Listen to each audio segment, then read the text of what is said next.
Praise the Lord. 2 ദിനവൃത്താന്ത പുസ്തകം 34 അധ്യായം 1 മുതൽ 33 വരെയുള്ള തിരുവചനങ്ങൾ. യോശിയാവ് വാഴ്ച തുടങ്ങിയപ്പോൾ അവന് 8 വയസ്സായിരുന്നു. അവൻ 31 സംവത്സരം യെരൂശലേമിൽ വാണു. അവൻ യഹോവയ്ക്ക് പ്രസാദമായുള്ളത് ചെയ്തു. തന്റെ പിതാവായ ദാവീദിന്റെ വഴികളിൽ വലത്തോട്ടോ ഇടത്തോട്ടോ മാറാതെ നടന്നു. അവന്റെ വാഴ്ചയുടെ 8-ാം ആണ്ടിൽ അവന്റെ യൗവനത്തിൽ തന്നെ അവൻ തന്റെ പിതാവായ ദാവീദിന്റെ ദൈവത്തെ അന്വേഷിച്ചു തുടങ്ങി. 12-ാം ആണ്ടിൽ അവൻ പൂജാഗിരികളെയും അശേര പ്രതിഷ്ഠകളെയും വിഗ്രഹങ്ങളെയും ബിംബങ്ങളെയും നീക്കി യഹൂദായെയും യെരൂശലേമിനെയും വെടിപ്പാക്കുവാൻ തുടങ്ങി. അവൻ കാണുകെ അവർ ബാൽ വിഗ്രഹങ്ങളുടെ ബലിപീഠങ്ങളെ ഇടിച്ചു കളഞ്ഞു. അവയ്ക്ക് മീതെയുള്ള സൂര്യസ്തംഭങ്ങളെ അവൻ വെട്ടിക്കളഞ്ഞു. അശേര പ്രതിഷ്ഠകളെയും വിഗ്രഹങ്ങളെയും ബിംബങ്ങളെയും തകർത്ത പൊടിയാക്കി അവയ്ക്ക് ബലി കഴിച്ചവരുടെ കല്ലറകളിന്മേൽ വിതറിച്ചു. അവൻ പൂജാരികളുടെ അസ്ഥികളെ അവരുടെ ബലിപീഠങ്ങളിന്മേൽ ദഹിപ്പിക്കുകയും യഹൂദായെയും യെരൂശലേമിനെയും വെടിപ്പാക്കുകയും ചെയ്തു.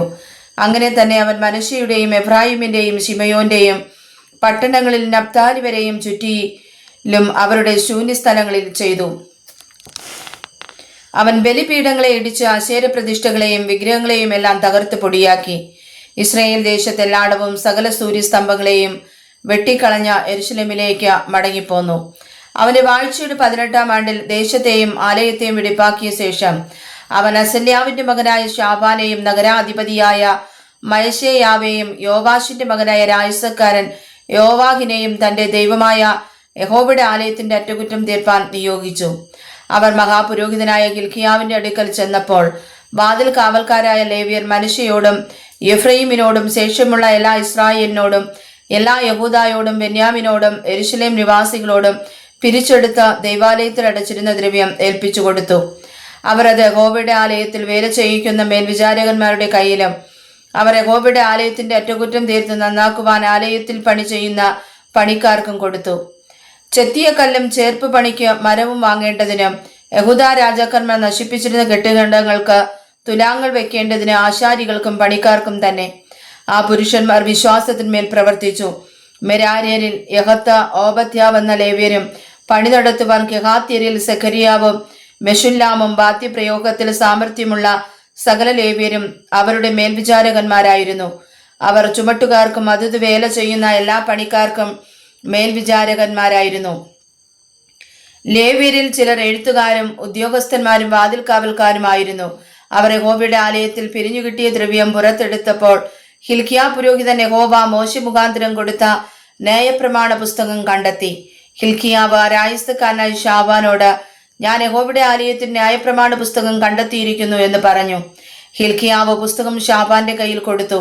ശാബാൻ പുസ്തകം രാജാവിന്റെ അടുക്കൽ കൊണ്ടുചെന്ന് രാജസന്നിധിയിൽ ബോധിപ്പിച്ചത്, അടിയങ്ങൾക്ക് കൽപ്പന തന്നതുപോലെയൊക്കെയും ചെയ്തിരിക്കുന്നു. യഹോവയുടെ ആലയത്തിൽ കണ്ട ദ്രവ്യം പുറത്തെടുത്ത് വിചാരകന്മാരുടെ കയ്യിലും വേലക്കാരുടെ കയ്യിലും കൊടുത്തിരിക്കുന്നു. രായസക്കാരനായ ശാബാൻ രാജാവിനോട്, ഹില്ക്കീയാ പുരോഹിതൻ ഒരു പുസ്തകം എന്റെ കയ്യിൽ തന്നിരിക്കുന്നു എന്ന് ബോധിപ്പിച്ചു. ശാബാൻ അതിനെ രാജസന്നിധിയിൽ വായിച്ചു കേൾപ്പിച്ചു. ന്യായപ്രമാണത്തിലെ വാക്യങ്ങളെ കേട്ടിട്ട് രാജാവ് വസ്ത്രം കീറി.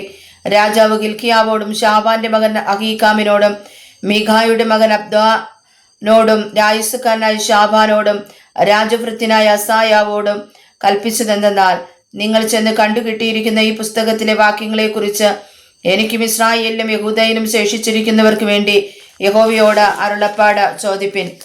ഈ പുസ്തകത്തിൽ എഴുതിയിരിക്കുന്നതൊക്കെയും അനുസരിച്ച് നടക്കത്തക്കവണ്ണം നമ്മുടെ പിതാക്കന്മാർ യഹോവയുടെ വചനത്തെ പ്രമാണിക്കാതെ ഇരുന്നത് കൊണ്ട് നമ്മുടെ മേൽ ചൊരിഞ്ഞിരിക്കുന്ന യഹോവയുടെ കോപം വലിയതല്ലോ. അങ്ങനെ ഹില്ക്കീയാവും രാജാവ് നിയോഗിച്ചവരും ഹസ്രയുടെ മകനായ തൊഗ്ഹത്തിന്റെ മകനായി രാജവസ്ത്ര വിചാരകനായ ശല്ലൂമിന്റെ ഭാര്യ ഹുൽദ എന്ന പ്രവാചകരുടെ അടുക്കൽ ചെന്നു. അവൾ യെരൂശലേമിൽ 2-ാം ഭാഗത്ത് പാർത്തിരുന്നു. അവളോട് ആ സംഗതിയെക്കുറിച്ച് സംസാരിച്ചു. അവൾ അവരോട് ഉത്തരം പറഞ്ഞത്, ഇസ്രായേലിന്റെ ദൈവമായ യഹോവ ഇപ്രകാരം അരുളി ചെയ്യുന്നു, നിങ്ങളെ എന്റെ അടുക്കൽ അയച്ച പുരുഷനോട് നിങ്ങൾ പറയേണ്ടതെന്നാൽ, യഹോവ ഇപ്രകാരം അരുളി ചെയ്യുന്നു, ഞാൻ ഈ സ്ഥലത്തിനും നിവാസികൾക്കും യഹൂദാ രാജാവിന്റെ മുമ്പാകെ വായിച്ചു കേൾപ്പിച്ച പുസ്തകത്തിൽ എഴുതിയിരിക്കുന്ന സകല ശാപങ്ങളുമായി അനർത്ഥം വരുത്തും. അവരെന്നെ ഉപേക്ഷിച്ച് തങ്ങളുടെ സകല പ്രവൃത്തികളാലും എനിക്ക് കോപം വരത്തക്കവണ്ണം അന്യ ദൈവങ്ങൾക്ക് ധൂപം കാട്ടിയത് കൊണ്ട് എന്റെ കോപം ഈ സ്ഥലത്ത് ചൊരിയും, അത് കെട്ടുപോകുകയുമില്ല.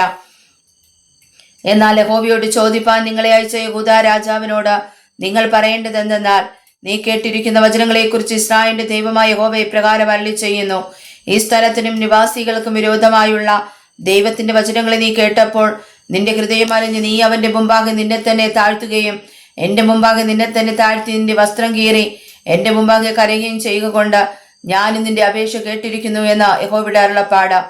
ഞാൻ നിന്നെ നിന്റെ പിതാക്കന്മാരോട് ചേർത്തുകൊള്ളും. നീ സമാധാനത്തോടെ നിന്റെ കല്ലറയിൽ അടക്കപ്പെടും.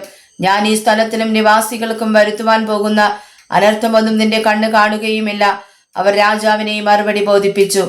അനന്തരം രാജാവ് ആളയിച്ച് യഹൂദായിലും യെരൂശലേമിലുമുള്ള എല്ലാ മൂപ്പന്മാരെയും കൂട്ടിവരുത്തി. രാജാവും സകല യഹൂദ പുരുഷന്മാരും യെരൂശലേം നിവാസികളും പുരോഹിതന്മാരും ലേവ്യരും ആ ബാലവൃദ്ധം സർവ്വജനവും യഹോവയുടെ ആലയത്തിൽ ചെന്നു. അവൻ യഹോവയുടെ ആലയത്തിൽ വെച്ച് കണ്ടുകിട്ടിയ നിയമപുസ്തകത്തിലെ വാക്യങ്ങളെയെല്ലാം അവരെ കേൾപ്പിച്ചു. രാജാവ് തന്റെ സ്ഥാനത്ത് നിന്നുകൊണ്ട് താൻ യഹോവയെ അനുസരിക്കുകയും അവന്റെ കൽപ്പനകളും സാക്ഷ്യങ്ങളും ചട്ടങ്ങളും പൂർണ്ണ ഹൃദയത്തോടും പൂർണ്ണ മനസ്സോടും കൂടെ പ്രമാണിച്ചു നടക്കുകയും ഈ പുസ്തകത്തിൽ എഴുതിയിരിക്കുന്ന നിയമത്തിന്റെ വചനങ്ങൾ ആചരിക്കുകയും ചെയ്യുമെന്ന് യഹോവയുടെ മുമ്പാകെ ഒരു നിയമം ചെയ്തു. യെരൂശലേമിലും ബെന്യാമീനിലും ഉണ്ടായിരുന്നവരെയൊക്കെയും അവൻ അതിൽ യോജിപ്പിച്ചു. യെരൂശലേം നിവാസികൾ തങ്ങളുടെ പിതാക്കന്മാരുടെ ദൈവമായ ദൈവത്തിന്റെ നിയമപ്രകാരം ചെയ്തു. യോശിയാവ് ഇസ്രായേൽ മക്കൾക്കുള്ള സകല ദേശങ്ങളിൽ നിന്നും സകല മ്ലേച്ഛതകളെയും നീക്കിക്കളഞ്ഞു. ഇസ്രായേലിലുള്ളവരെല്ലാം തങ്ങളുടെ ദൈവമായ യഹോവയെ സേവിപ്പാൻ സംഗതി വരുത്തി. അവന്റെ കാലത്തൊക്കെയും അവർ തങ്ങളുടെ പിതാക്കന്മാരുടെ ദൈവമായ യഹോവയെ വിട്ടുമാറിയില്ല. വായിച്ചതായ തിരുവചനങ്ങൾ കാലിന് ദീപവും പാതയ്ക്ക് പ്രകാശവുമായി തീരട്ടെ. ആമേൻ.